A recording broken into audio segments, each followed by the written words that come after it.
Quincy MD, won't be seen tonight, so we can bring you a very special episode of The Gen X Files.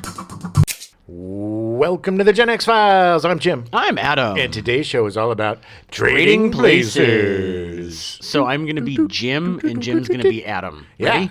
All right, here we go. February 20th. Take yourself back. Perfect. Trading Places, fantastic movie. Second movie that Eddie Murphy did. Yeah. Made way more money than 48 Hours. It's a good movie. It's fun. It's a great movie. It was an easier sell than 48 Hours. Yeah. You know, because it was just pretty much it was basically a Preston Sturges type upper crust comedy with some boobies and some swear words. A lot of people doing the boobies in this movie. All right, take yourself back to 1983. Ooh. February 28th, the final episode of Ameche airs, setting the record for most watched television episode and reaching a total audience estimated at 125 million people, which still to this day remains unsurpassed. Ugh, it was so bad. It was like by that Just the time. finale. Oh my God. Yeah, I mean, MASH was amazing for the first 3 years. Yeah. But then it just slowly ran for became 11. more and more of a soapbox for Alan Alda's. Anyway, but the last episode was awful.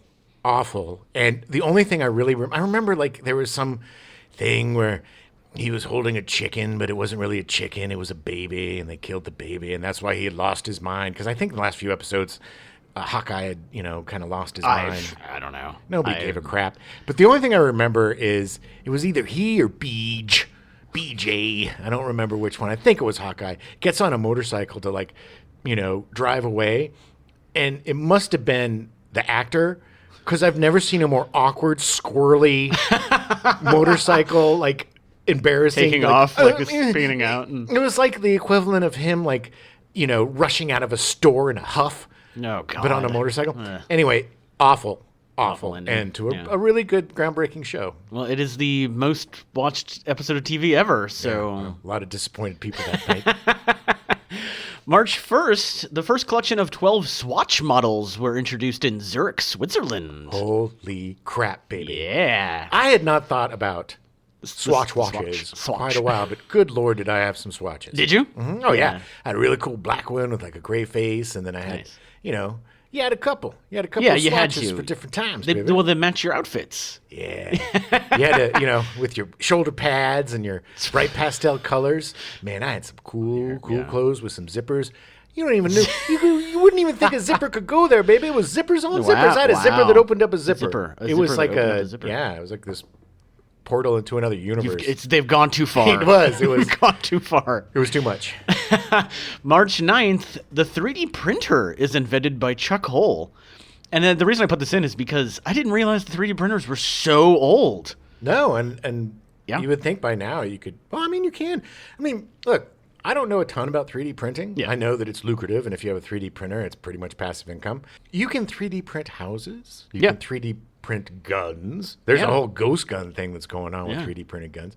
You can 3D print prosthetic hands. Yeah. There's a variety of applications. It's incredible. Cool. I would love to get one. I want to get one because you get the specs offline. Yeah. And then you just input them into your 3D printer and it just makes stuff. What I want, and this is kind of like this is where my head's at. I want the food 3D printer that's the Star Trek Next Generation. Yeah, the replica is like beep boop boop, make me a pizza, beep boop boop, club sandwich with extra cheese, beep boop boop, that'd be well done fantastic. fries. Cook. I think it can be done.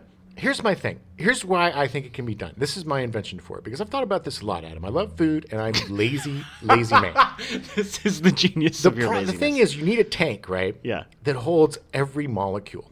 Just goo. No, just every building block molecule. Right, but it'd just be goo. Well, it would be swirling in different. You would have to keep swirling goo. Well, you would have to keep the different building blocks separate, right? Oh my God, this already sounds too complicated. No, you have separate building blocks of things that make things like cellular things, protons, neutrons, electrons. I just want to add in that we are not scientists. The building blocks of life, and then you like a recipe of making cookies or brownies.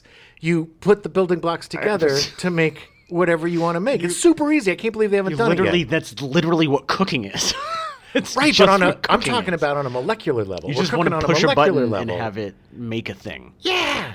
Like, and it would also make the plate and everything because it would have all those building blocks I would too. make a plate. Wow. And then you know what Ugh. recycling is? Just put the plate back in and it breaks it down into its building blocks and puts it back into the little tubes. I think given the current state of our country and our world, that no one would ever accept molecule 3D food printing. Oh, I would. And I'll tell you, as soon as somebody hears this, Christmas 2024, No. it's coming. No. They're stealing my idea. And it's going to be the exact same It'll- building block tubes.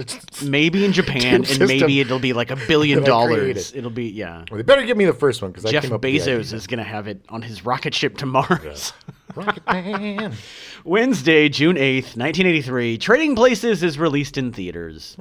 Yet another movie, 48 Hours, was released on a Wednesday, too. Yeah. I literally, growing up, was like Fridays, but for some reason, Wednesdays. is a No, big thing. Wednesday for big movies because they wanted to get a jump on the box Yeah, office. yeah. I don't remember which.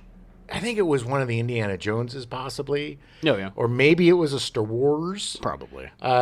But they released it on a Wednesday to jack up the box Yeah, office yeah. opening, whatever. So that became kind of a, especially in this, mostly in the summer though. It wasn't so much a winter thing. Although 48 Hours was. It was released no, but what I'm saying is But I'm like- saying yeah. mostly it was the summer, yeah. And yeah. I think it, honestly, I think it also started when big releases were coming out on Thanksgiving. And so, Yeah. like, Wednesday night, they do, like, ooh. Yeah. I know Start the old- certain yeah. holidays they definitely would. Yeah.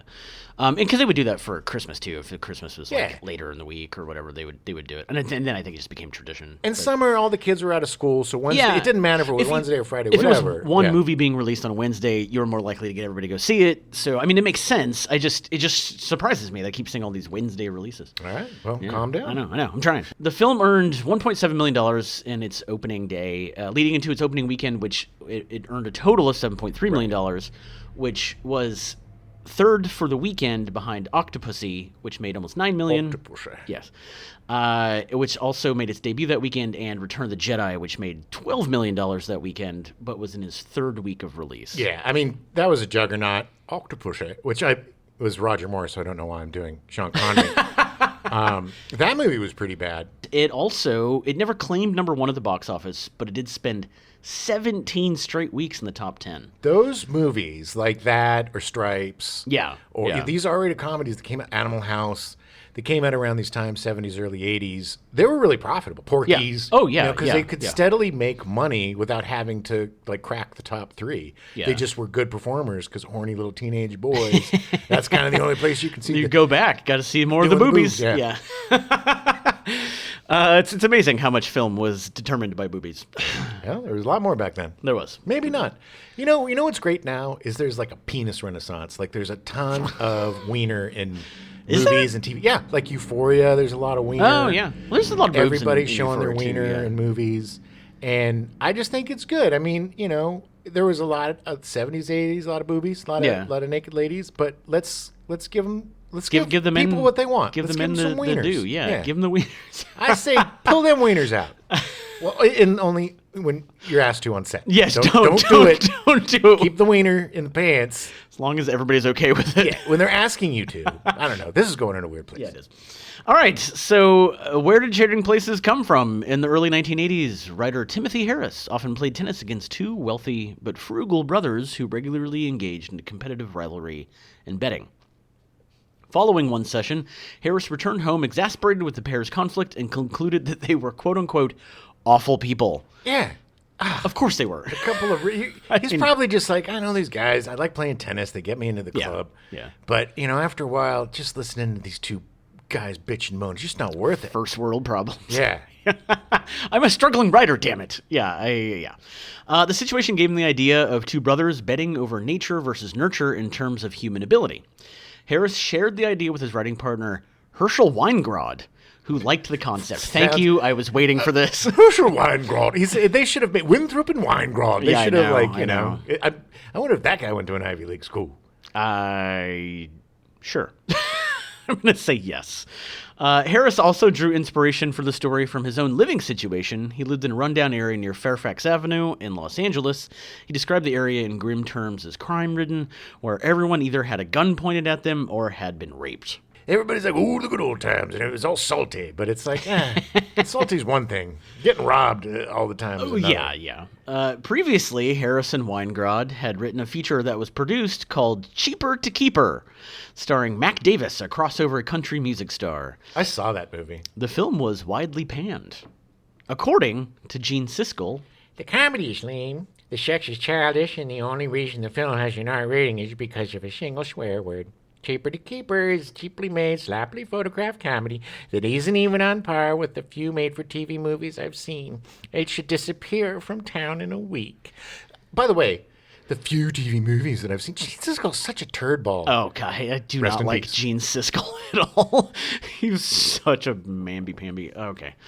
Rest in peace. Yeah. Harrison Weingrod researched the commodities market for the script, trying to figure out the incredibly complicated plotline. They learned of financial market incidents, including Russian attempts to corner the wheat market and the Hunt brothers' effort to corner the silver market on what became known as Silver Thursday. Silver Thursday. Which essentially, they tried as hard as they could to corner the silver market, and within one day, they lost over $1.9 billion. Good Lord. And that's like 50 years ago, $1 billion. Yeah, it was a long time ago, and it was sad. But even to the point where the day before they tried to do the final takeover, Diamond producers did a whole full-page ad in the New York Times saying, no one should have a right to have monopolize a market, which I thought was really ironic considering that the diamond market is run essentially by two companies. And they thought trading orange juice and pork bellies would be funnier because the public would be unaware such mundane items were traded. Like you would have in a bacon, lettuce, and tomato sandwich. Yeah. Yeah, just the look is so fantastic. It's also an easier way to explain stuff to people. It is, because in terms of food. Just like I said with the replicator. Right. Yeah. You know what America loves, Adam? Food? Yeah. One of my best friends in college went on to become a trader. Yeah. Traitor! Yeah. No, a trader. And I would visit him in New York, and I'd go on the floor at the World Trade Center, and was there, and I swear to God, man, I did not understand any of it. It was just chaos, man. Everybody screaming at each other. I knew the signals for 1, 2, 3, you know, like how many things you want. And it was just so stressful. And then you go drinking with these guys, and they're all like it's like a fraternity. Yeah. And everybody's got some hierarchy, and and the big guy's like, well, you got to drink, and if you don't drink, I don't know what happens. You get, I don't know, kneecapped or something. I don't know. It's just like the stupid. It was just so dumb to me. Like, all these guys are super rich, and they have the greatest cocaine. Yeah. But the greatest cocaine. No, I'm just kidding. There were bullies. It was just this, it was you had to very eat crap cutthroat. until it was very high schooly, very like a fraternity, very hazing. And I was sitting there, and they're all, and it's like 11 o'clock in the morning, and we're all just down in Bushmills. And I'm still hungover from the night before, and I'm like, I'm getting something to eat. They're like, hey, my friend's like, no, you can't, until he orders, you can't get anything. I'm like, I don't work for this mother effer. Give me some nachos. And I guess that was a faux pas. But who cares? I don't work for him. Yeah. But it was just like, it was weird. Harris consulted with people in the commodities business to understand how the film's finale on the trading floor would work. The pair determined that the commodities market would make for an interesting setting for a film as long as it was not actually about the financial market itself. Yeah. Because it's super confusing, as Jim just pointed out, and it makes no sense whatsoever. Well, yeah, it's like... I mean, it does. It can be dumbed down a little bit. Well, The Big Short did a really good job of explaining it by putting Margot Robbie. Margot Robbie, yeah. But the movie wasn't about... No. The machinations of the scheme. No. The pair knew that the method of Winthorpe's and Valentine's financial victory could be confusing, but hoped the audiences would be too invested in the character's success to care about the details. It all sounded fine. I remember going even watching it again, I'm just like, it doesn't really matter. All I know is that they're winning, and that's it. You know that they need to get the briefcase from the jerk, and the briefcase holds the key. Yeah. And that's the key to them winning. They were trying to cheat, and then they essentially turned it on them and made it look like they weren't cheating. But as long as they had the visual cue of the briefcase, everybody could follow along, because it's like, oh, there's the answers. They have the answers now. Now they're going to win. Right, exactly. The script was sold to Paramount Pictures under the title Black and White. Horrible. Despite the title. fact that they had a really awful first movie. What an absolutely on-the-nose title, by the way. Well, yeah. Unless it was Black v. White. Then Paramount executive Jeffrey Katzenberg offered the project to director John Landis. Stroke of genius. Yes. Landis disliked the working title, much like everyone else. Yeah. But favorably compared the script to older screwball comedies of the 1930s by directors like Frank Capra, Leo McCarey, and Preston Sturges. Yeah, I was going to say, this is exactly that type of society film. Yeah, society comedies, which were basically, making fun of the rich. All the way back to, like, the Three Stooges. Yeah, when, strangely enough, the rich dowager would have to have plumbing on the upstairs commode during the most important party of the year. And then she gets the Three Stooges to do it, which I'm sure they have horrible references. They were never successful at anything. No, there's no way that any of their past customers are like, oh yeah, hire the Stooges. If you like watching guys get hit in the face with wrenches and then they'll ride a bathtub down your staircase, well, those are the guys for you.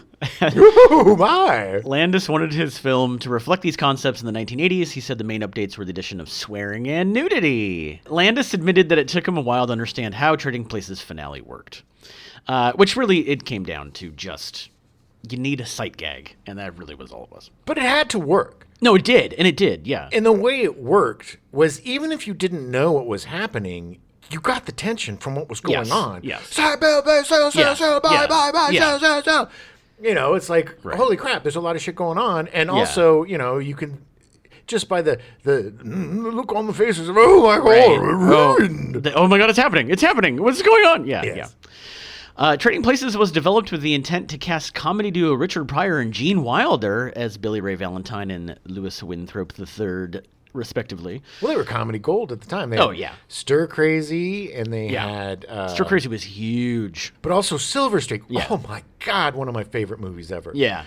Oh, so man, good. I love train movies, old train movies where mysteries happen on a train. Yeah, oh yeah. And then people get thrown off the train, they got to get back on the train. Like, I love that stuff, man. Oh, I love those two guys, too, by the way. One of the best comedy teams ever. Oh, yeah. Such an odd pairing, too, if you think about it. But such a perfect pairing. They're so good. When Pryor was severely injured after setting fire to himself while freebasing cocaine, the decision was made to cast someone else. Okay, first of all, he didn't. He put lighter fluid all over his body and lit himself on fire to try to commit suicide. Oh. Freebasing cocaine, everybody was like, oh, freebasing cocaine. It's like you have to use ether and blah, blah, blah. It's just smoking cocaine, man. It's just like crack. You smoke cocaine in a pipe. You cannot burst into flames freebasing cocaine. It's never happened. He lit his hair on fire back He admitted in his stand-up that he tried to set himself on fire. That it was a suicide attempt. He went running down the street on fire. Paramount Pictures suggested Eddie Murphy, despite the fact that the studio was initially unhappy with Murphy's performance in his first film, the as-then unreleased action comedy 48 Hours. Please reference our last episode, which was also conceived as a Pryor project. Yeah, well, he was taking all of Pryor's roles. Yeah. But he was like, he was the young Richard Pryor, which is such a disservice to both of them because they couldn't be any more different as performers. Oh, no, totally. But it's like you got to put them in a box. But right. Yeah, I also think, and this is a lot of my speculation, but also reading into a lot of the things that we've been looking into on these films, is I don't believe that they were disappointed in his performance, more so that they were disappointed in the fact that he wasn't a get along, go along Charlie, which is he stood up for himself. Yeah. He wasn't a pain in the butt. Right. But he would not let anybody, just like, when the guy was, when Michael O'Donoghue, right, was screaming at him. Yeah. During SNL, and he wouldn't back down. I think that scared them. And then they were hoping for him to fail, and so they wouldn't have to deal with him. But then, it's like, well, here he is, and he's a huge commodity. There was a lot of control back then, and I think, you got to read between the lines. When 48 Hours was well received by preview test audiences, the studio reversed its opinion publicly and was like, "Yeah, we want to work with Murphy. It's going to be great. He's going to make us money." Landis was unaware of Murphy, who had been gaining fame as a performer on SNL. After watching Murphy's audition tapes, John Landis was impressed enough to travel to New York City to meet with him. Murphy said that he was paid $350,000 for the role. It was reported that the figure was as high as $1 million. Which was a huge step up from the fact that I think for 48 hours he made, it was like 150 maybe, if that. Yeah, no, Like, his it wasn't quote very kept much. going up. Yeah. Yeah. But given the fact that the movie wasn't even out yet, like it's pretty impressive on his part. Well, on his agent's part. Well, yes. Landis wanted Dan Aykroyd to serve as Murphy's co-star. He had worked previously with Aykroyd on the musical comedy film The Blues Brothers. Landis had really appreciated working with Aykroyd. They got along really well. Landis said, He could easily play Winthorpe. You just give him what you want and he delivers. And I thought he'd be wonderful. Well, you know what I found? Recently, Dan Aykroyd has been saying in interviews that he's on the spectrum, that he's found out that he is on the spectrum. Yeah. And it totally makes sense that he is so I mean, he's that guy that's like laser focused. Tell me what you want. You watch his performance. Like I've said a lot of times that like Tom Cruise is all technique. Yeah. There's no humanity to his acting. He's very good at running, and he's look at his eyes. Very good at pretending to be a human being. But I don't see it as acting. I see it as pure technique. It's almost like somebody is like, do this. You know what I mean? Yeah, and then But Aykroyd is that really rare performer that is the perfect mix of technique and talent, where he can laser focus, do everything the exact same way, but it's still funny. And it still comes, you know what I mean? It's like he's got this gift. It's like he's a great physical comedian. You watch his dancing on the Blues Brothers. You watch his physical comedy. Yeah. Amazing. Yeah. But he's also a great verbal comedian, which is just so rare. I think this guy is very underrated. Super talented. I agree. 100% agree. Paramount Pictures was less enamored with Aykroyd. Executives believe that he performed better as part of a duo, as he had been working with John Belushi a lot. Right. Strangely enough that this movie has nothing to do with a duo.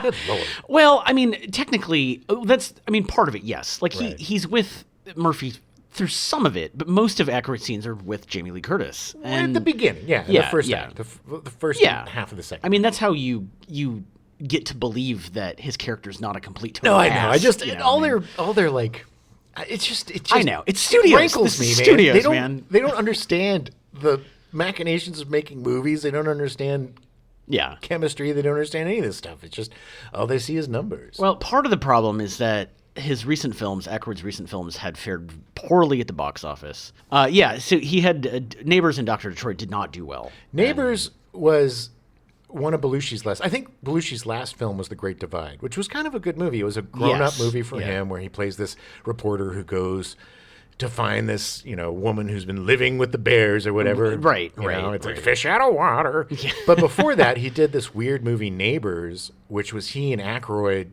given too much leeway and just made this bizarre movie. I don't know if you've ever seen it. It's weird. It's kind of uncomfortable. It's weird. Not. Their characters are weird. It's like Belushi plays kind of the straight-laced, guy that works for a corporation, and weird. And Dan Aykroyd and his wife are these crazy crazies who move next door, and they might be aliens, I think. But Dr. Detroit is awesome. Okay, all right. I don't think I've ever seen it. Oh my God, Dr. Detroit. Okay, Aykroyd plays this guy who I don't know what he does. He's some sort of nerd or nebbish, and somehow he gets involved with these prostitutes.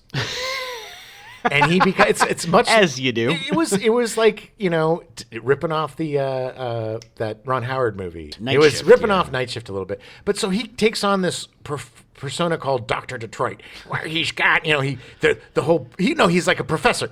He's a professor, like a English professor. So he puts together this costume that's just so stupid. Like his hair is crazy. And he's got this voice, and he's like, I'm Dr. Detroit. It's great, dude. It's so funny.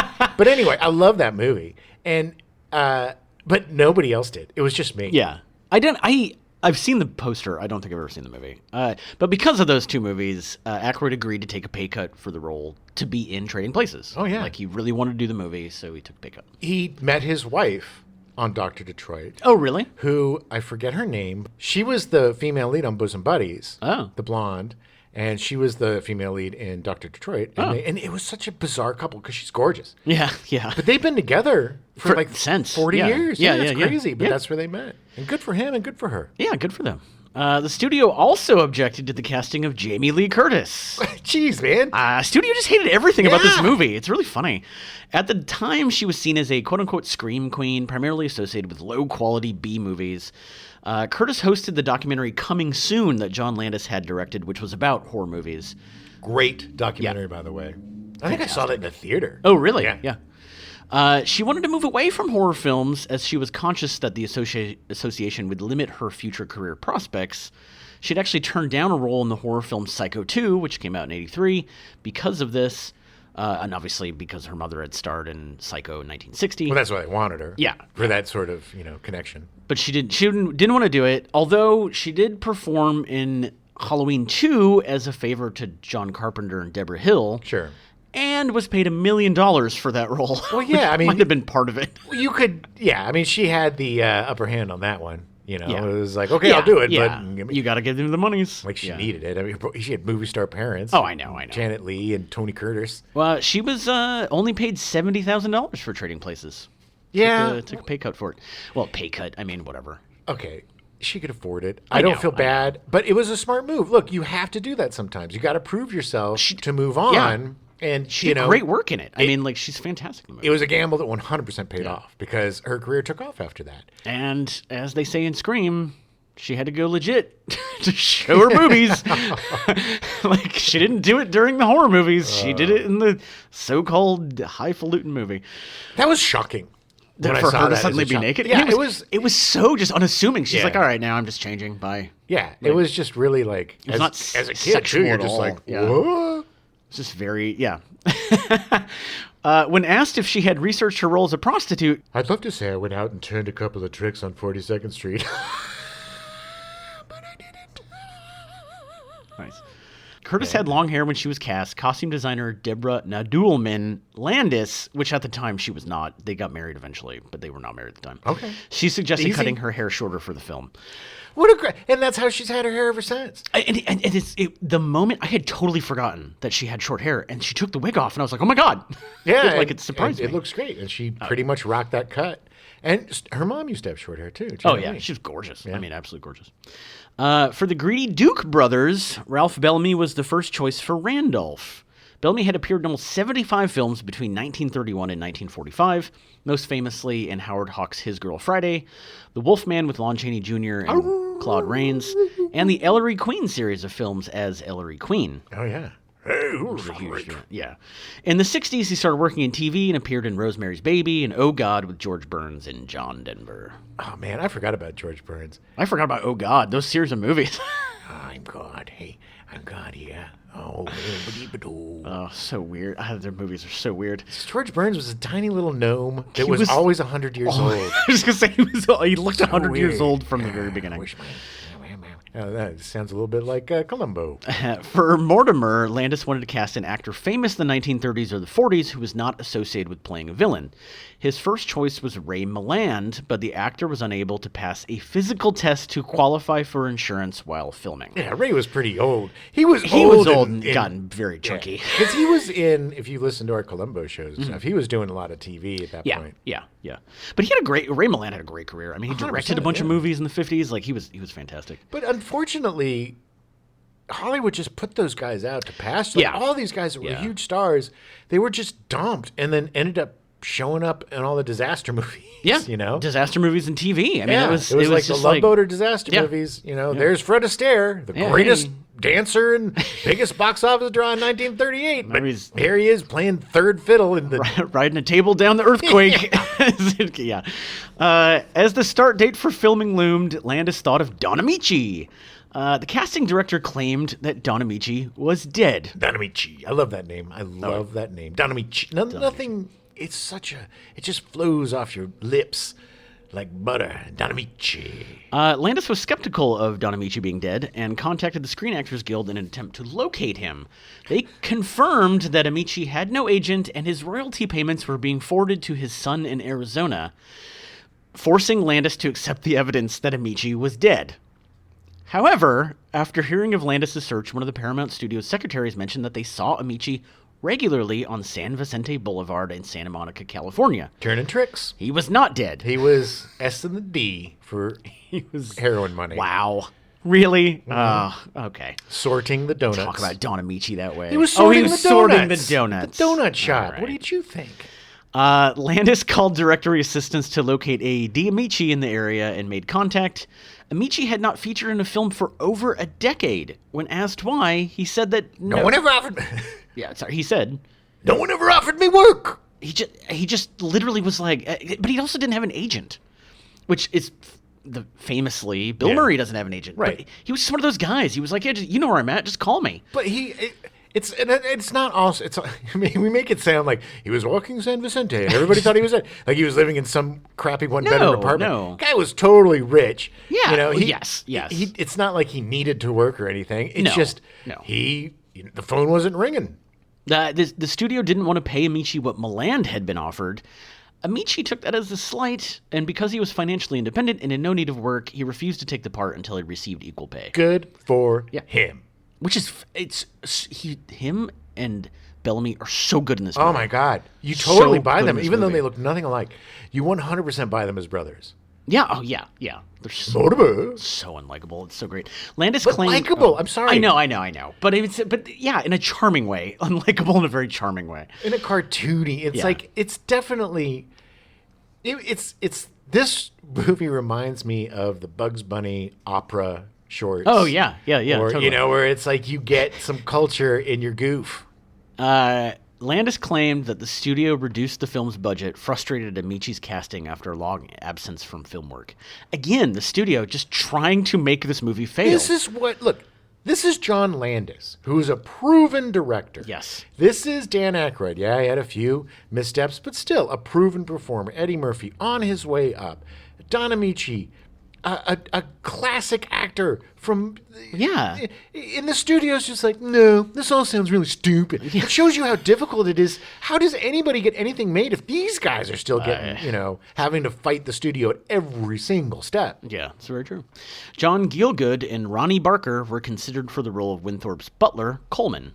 Gielgud had played the butler in Arthur with Dudley Moore, winning an Oscar for the performance. Yes. And there Should is, I wash your dick, sir? I'm gonna say that's probably the reason he turned it down. Yeah. He already did that. He already did that part. There was no reason. He not only did it, he crushed it. Oh yeah. And there's no way he could do a better butler. And everybody would have been like, oh, it would have been too it would have been not confusing, but it would have been bad. It would have been. You would have been like trying. You would have been comparing too much. Be like, oh, did he stop working for Arthur and now he's working for It's just, Ronnie Barker refused to act if it involved filming more than 7 miles from his home in the United Kingdom. Okay, who is Ronnie Barker? I don't even know. That's why.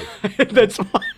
I don't even know. I just thought it was funny that he's like, I have the power to not shoot something more than 7 miles away from my house. Well, we're shooting in New York, Ronnie. I think that's a little more than 7 miles, so okay. Yeah, I'm going to pass. Yeah, bummer, because, The part went to Denham Elliott, best known for his part as Marcus Brody in the Indiana Jones series. Indy. Oh my God! My absolute favorite moment in any Indiana Jones movie is when Indy's talking to the Nazis about Marcus Brody and how you'll never find him. He knows everybody. Smash cut to him going, "Help me! Someone please help me!" He's already disappeared. You'll never find him. Oh my God! It's played so Hello, perfectly. yes. Anyone I'm speak Marcus English? Brody here. Anyone? Can anybody tell me where I am? G. Gordon Liddy, a central figure in the Watergate political scandal of the early 1970s, was offered the role of corrupt official Clarence Beeks. Liddy was interested in the offer until he learned that Beeks becomes the romantic partner of a gorilla. Yeah, because at the time, almost everybody wished that G. Gordon Liddy was assaulted by a gorilla. I know. That traitorous ass. It would be too satisfying. That guy, man, that guy went on to... the 80s were so weird, man. It's he was on like Miami Vice. He was on all these shows and it was like, oh, G. Gordon Liddy. And he was almost like a hero, to people. Barf. It's like the whole what's that moron that's on the Masked Singer, Rudy Giuliani. Oh, Giuliani. Yeah, It's just like, ugh. Yeah. We don't need you jerks, you traitorous ass. We don't need you mucking up our entertainment. And anyway, the actor that they got is... It doesn't matter, yes, because at the end of the day, Paul Gleason took the part, who is incredible. His character does read a copy of Liddy's autobiography while riding the train. Paul Gleason was in Breakfast Club. He was the principal in the Breakfast Club. And he was the police commander. Captain, or commander, Yeah, in Die Hard. The one that was like, no, man. No, he let him die, man. He just let him die. But shooting at the lights. Yeah. You get the bull by the horns. That guy played an a-hole so well, but also he's one of those guys too. Yeah. Remember how I told you like there's bad guys that I like? Yeah. I don't. I yes. wish they were good guys. Yeah. He's definitely one of those actors because he's yes. just so good. He's just he's so delicious. good at being an ass that I literally want to sit down and just have a drink with him and be like, how do you pull this off? Don McLeod portrayed the gorilla. He was a mime that had already become popular for his performance as a gorilla in the American Tourister commercials. Okay, this breaks my heart because up until you told me this, I thought it was a real gorilla. I remember in the those commercials Yeah, or in the movie? No, not in the movie. I'm not an idiot. I'm just an idiot. In the commercials, they would throw a suitcase into like a gorilla's pen. Yeah, and then the gorilla would yeah. just beat the crap out of it. Yeah. And I 100% thought it was a real gorilla. Yeah. It wasn't. Thank you, Adam. Thank you. And there's another thing, and when you get to it, there's another thing that I completely misread for the entire time until you brought it up. Okay, all right. I just want to point out that if you go back and rewatch the American Tourister commercials, it's really obvious. Yeah, I was a baby boy, okay? I didn't have, it wasn't as bad as like... Look, good for Don McLeod for turning that into film roles. Like, the man was in multiple movies playing a gorilla. He was a good goddamn gorilla. That's what I'm going to say. He was a fantastic mime. He fooled me until he I was great. in my 50s. Power to Don McLeod. The film also had numerous cameos. Jim Belushi played Harvey, a partygoer on New Year's Eve, who eventually was dressed up like a gorilla. A very fake gorilla. Because there was a New Year's Eve costume train party? Doesn't make any sense. That's what happens when you go from Philadelphia to New York. Don't you know, Jim? I loved it. Singer Bo Diddley is a pawnbroker when Winthorpe's trying to get money. Curtis's sister, Kelly Curtis, as Penelope's friend Muffy. Muffy. Constance Fry. The Muppets puppeteers Frank Oz and Richard Hunt as respectively a police officer and Wilson, the Duke's broker on the trading floor. Now, Frank Oz, I believe, reprised his role from the Blues Brothers, where he was, the same type of role. Where he was given the... I don't know if it was the same character. He gave all the personal effects back to the prisoner. He came on screen when we were rewatching it, and I haven't seen this movie in a long time, but we were watching it, and you were like, oh, it's Frank Oz. And I was like, no, it's not. That's not what Frank Oz looks like. And then he started talking, and I was like, oh my God, it is Frank Oz. Well, I mean, he worked for Joliet in Blues Brothers, and I guess he got... work someplace in county in New York. Philadelphia? Yeah.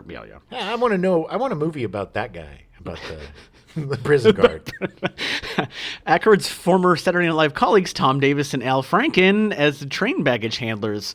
They're really funny. Yeah. Very high train baggage handlers. Yeah. Who, that went on for so long. And it was funny. Oh, yeah. But it just went on for so long. And they're eating them. Wait, was there two gorillas?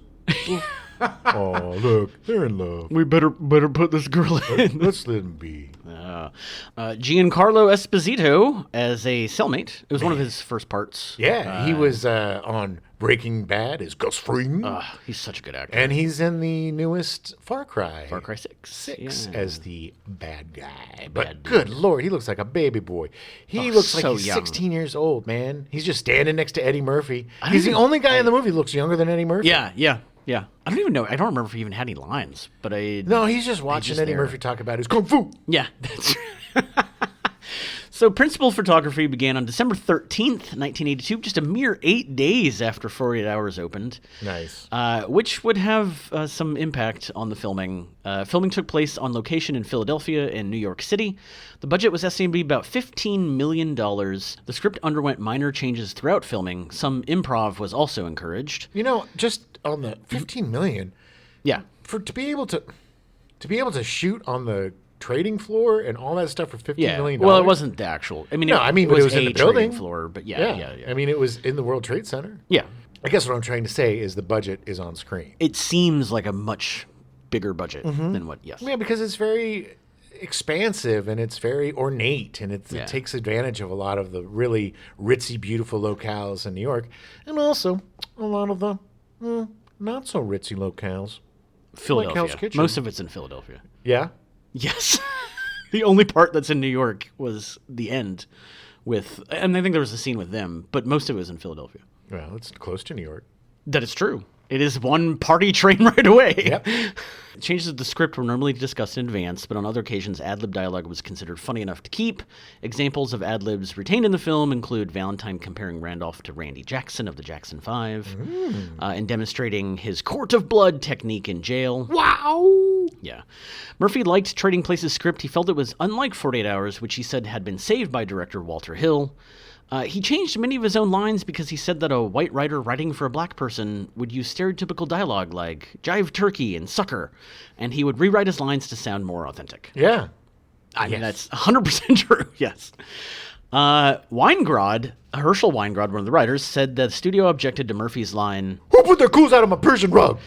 they believed it was racist because the Kool cigarette brand was targeted mainly at African Americans. Murphy fought to keep it in. Okay, this is the second thing I was telling you about that totally blew my mind because Yeah.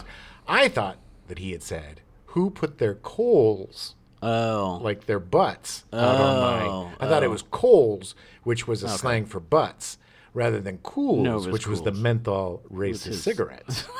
Just shows you how unracist I am Okay. that I thought they were coals. This is just another point of the fact It that just, no, it seriously, it was weird. no matter what, the studio was thinking the exact opposite of the creative team every single time. Yeah. Well, that's just a good test of an executive is if he always gets it wrong, hire him. Ophelia pretending to be a European exchange student to fool Beeks was also improvised. Jamie Lee Curtis used a mix of German attire with a Swedish accent because she could not perform a German accent. No. And everybody kind of do the Swedish. Yeah. The first 15 days of filming were spent in Philadelphia. Landis described the weather as freezing. While filming the scene where Randolph and Mortimer collect Valentine from jail, Landis was positioned in a tow truck that pulled the Rolls-Royce carrying Ameche, Bellamy, and Murphy. Landis wore a thick parka to stay warm, and the actors had a space heater in their vehicle. Dangerous. And Landis listened to their dialogue via radio.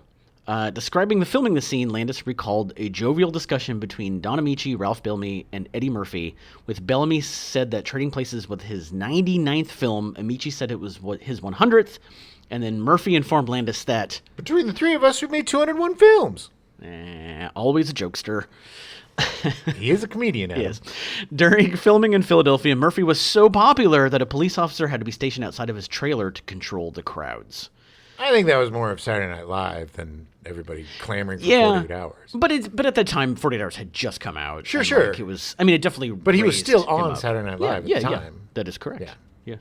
He was very popular. Filming moved to New York City in January 1983. Many of the interior scenes were filmed there.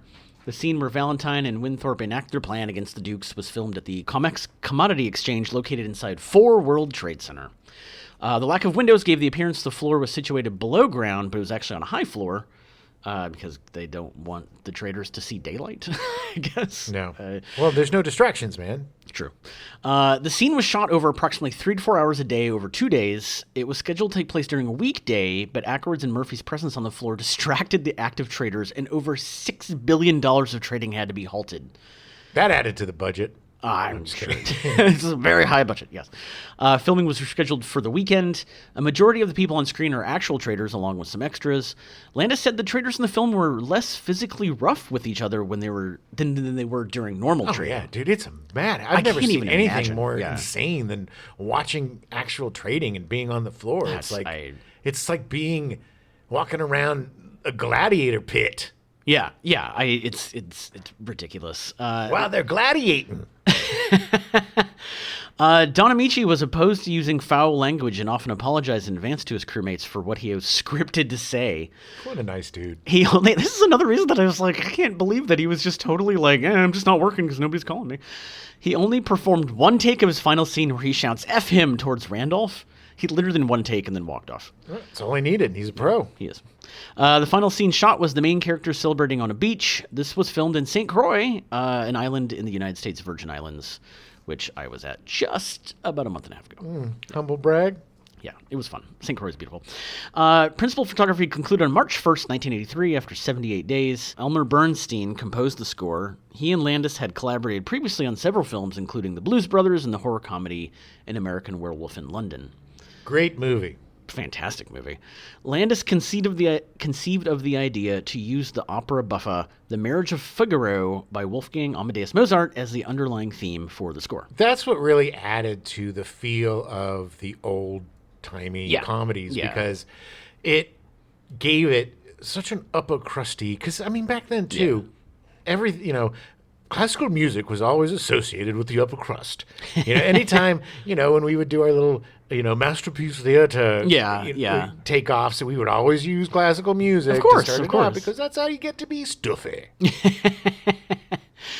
By the end of its theatrical run, Trading Places earned an approximate box office gross of $90.4 million. Nice. It finished as the fourth highest grossing film of 1983, behind Paramount Studios' surprise hit, the romantic drama Flashdance, which made $90.46 million. Yeah, Jennifer Beals in The Book of Boba Fett. Yes. The comedy drama Terms of Endearment, which made $108.4 million. Man, that was a sad movie. That was a sad movie. They call it a comedy drama. Well, it is. I mean, it was pretty funny up until she died. And then it wasn't that funny. And then it was funny again.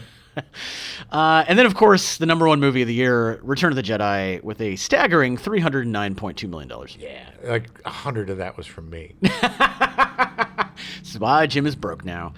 The film revitalized Aykroyd's career after the flops of Neighbors and Dr. Detroit. He went on to be able to do Ghostbusters and various things. At the 41st Golden Globe Awards in 1984, the film received 2 nominations, Best Musical or Comedy, losing to romantic drama Yentl. Oh, Yentl. I should have known. That's from The Simpsons. And Best Actor in a Musical or Comedy for Murphy, who lost to Michael Caine's performance in the comedy drama Educating Rita. I'm educating Rita. At the 56th Academy Awards, Bernstein was nominated for Best Original Score. He lost to Michel Legrand and Alan and Marilyn Bergman, who scored Yentl. Oh, Yentl. Yeah, always. 37th British Academy Film Awards named Elliot and Curtis the Best Supporting Actor and Best Supporting Actress, respectively. Respectively. Yeah. You know what's really weird? As of the taping of this, the Oscar nominations came out today, and I could not care any less. And I don't think I've watched the Oscars in the last few years. No. But I remember, man, the Oscars were a big, big deal. Yeah. They used to be so much fun. You get like Billy Crystal hosting, or you get something, and it just be this big old thing. And now it's just who cares? And you know what? The ones that got the biggest nods this year. I made a list this morning off of the movies I hadn't seen. I've only seen one of the 10 nominees. Which one? Don't Look Up.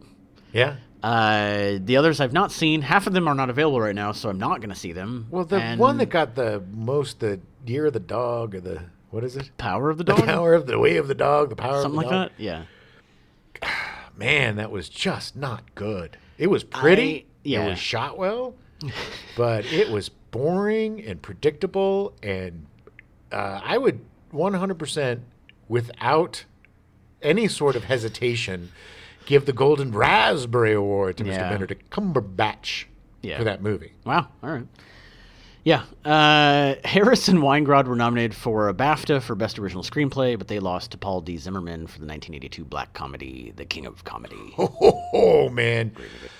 Oh, such a good movie. Yeah. One of the most underrated Scorsese movies. Yeah. And De Niro movies, man. If you want to see De Niro, oh man. Hoobity doobity. Watch that flim. That flim? That flim. Watch that flim. It's a flim flam.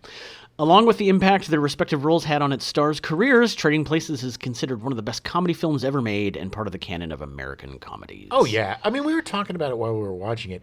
It is like 3 different movies, man. Yeah. But it works. Like, it starts out as, a switcheroo double do, and then it turns into a revenge movie, and then it's just like the stuff on the train. It just moves in ways that keep it alive. It's such a living comedy. It's always moving and grooving and jibbity jabbity. Bellamy and Ameche reprised their Duke characters for Murphy's 1988 film Coming to America. Murphy portrayed Prince Hakeem, who hands the now homeless brothers a large sum of cash. Mortimer tells Randolph that it is enough to give them a new start. This is enough, Randolph. We can do it again. Which the thing is that, and I still haven't seen Coming to America, the number 2, the sequel to Coming to America, which is impossible to talk about on a podcast. Well, I'll tell you this.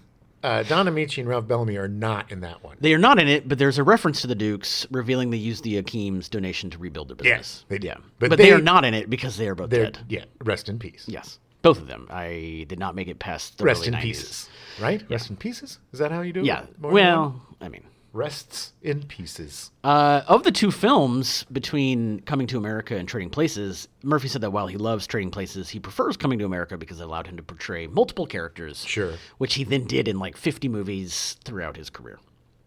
Yeah. Yeah, look. Sometimes to better results. I will say this.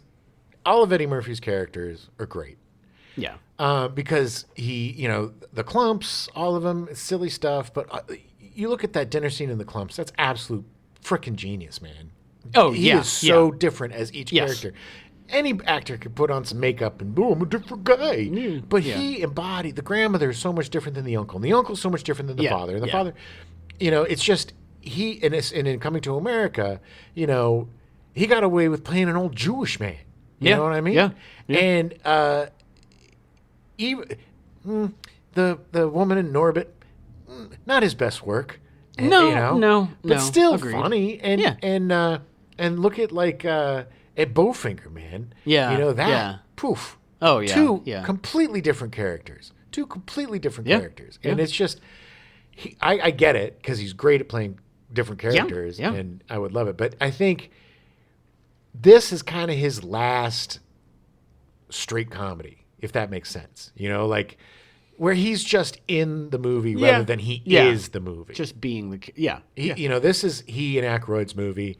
48 Hours is he and Nolte's movie. Yeah, But agreed. then it just became Murphy movies. Murphy, doing everything. How many characters can Murphy play? How many, and I think that kind of led to his downfall because it was just like, and it's not his fault. It's just like, well, we have a script. Let's attach Eddie Murphy. Bippity-boopity, and it's give you $40 million Yeah. and make this movie. And Eddie Murphy's got a lot of kids and alimony and Bubble a Hill lot of and a kids. lot of things to pay for and take care of. So, he did what he had to do. And then he just disappeared. In 2010, nearly 30 years after its release, the film was cited in the testimony of Commodity Futures Trading Commission Chief Gary Gensler regarding new regulations on the financial markets. He said, We have recommended banning using misappropriated government information to trade in the commodity markets. In the movie Trading Places, starring Eddie Murphy, the Duke brothers intended to profit from trades in frozen concentrated orange juice futures contracts using an illicitly obtained and not yet public Department of Agriculture orange crop report. Characters played by Eddie Murphy and Dan Aykroyd intercept the misappropriated report and trade on it to profit and ruin the Duke brothers. the testimony was part of the Dodd-Frank Wall Street Reform and Consumer Protection Act designed to prevent insider trading on commodities markets, which had previously not been illegal. Insane. And now it's been gutted anyway. It doesn't matter now, I mean, but- it was a nice time while it lasted. Section 746 of the Reform Act is referred to as the Eddie Murphy Rule. And every time somebody cites the Eddie Murphy rule, they have to go.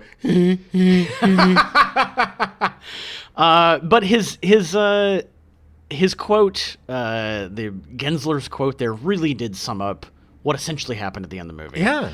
And it really comes down to the Duke brothers were trying to cheat, and then Aykroyd and Murphy figured it out and Out-cheated them.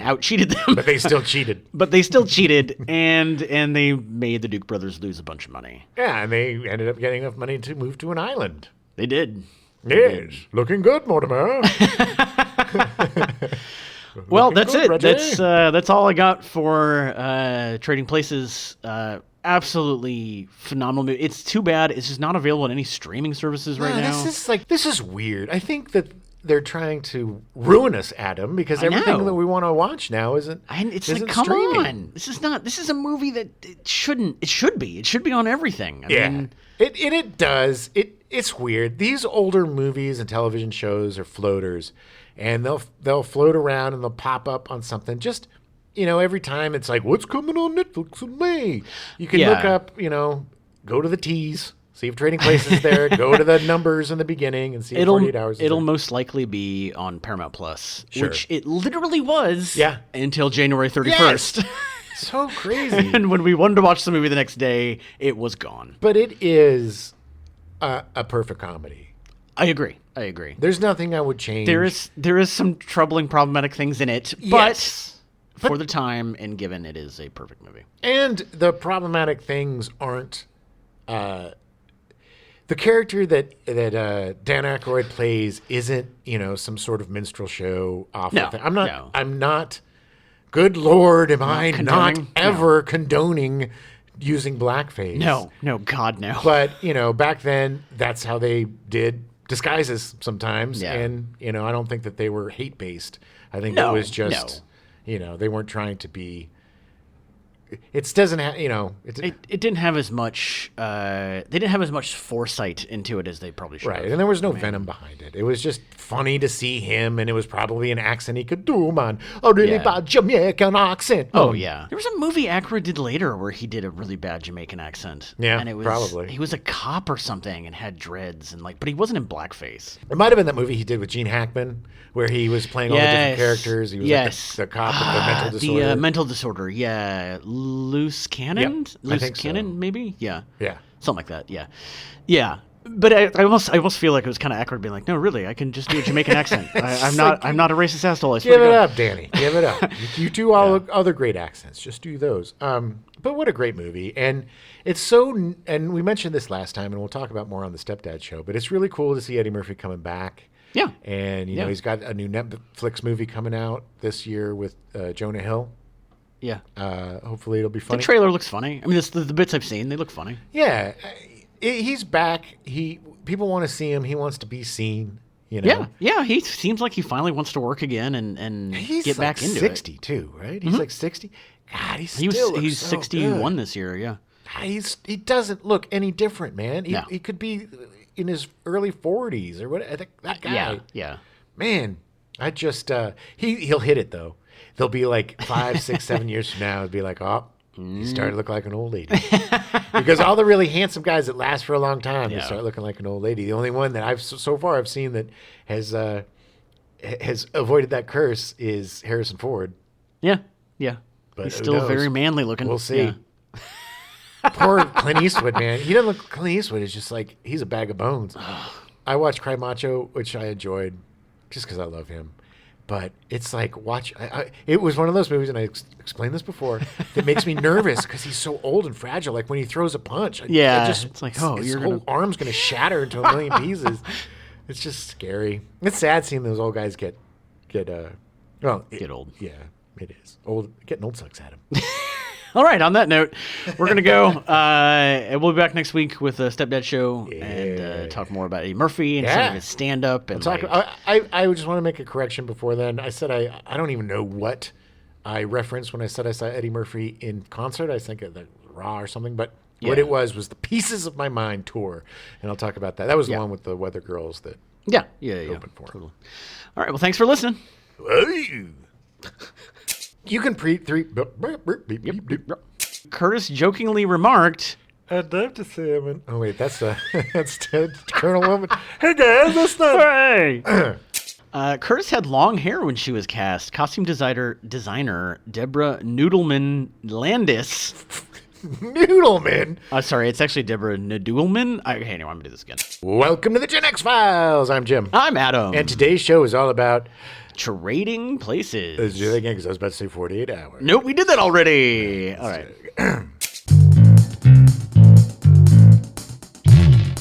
We now return you to your regularly scheduled programming. What's happening? Already in progress.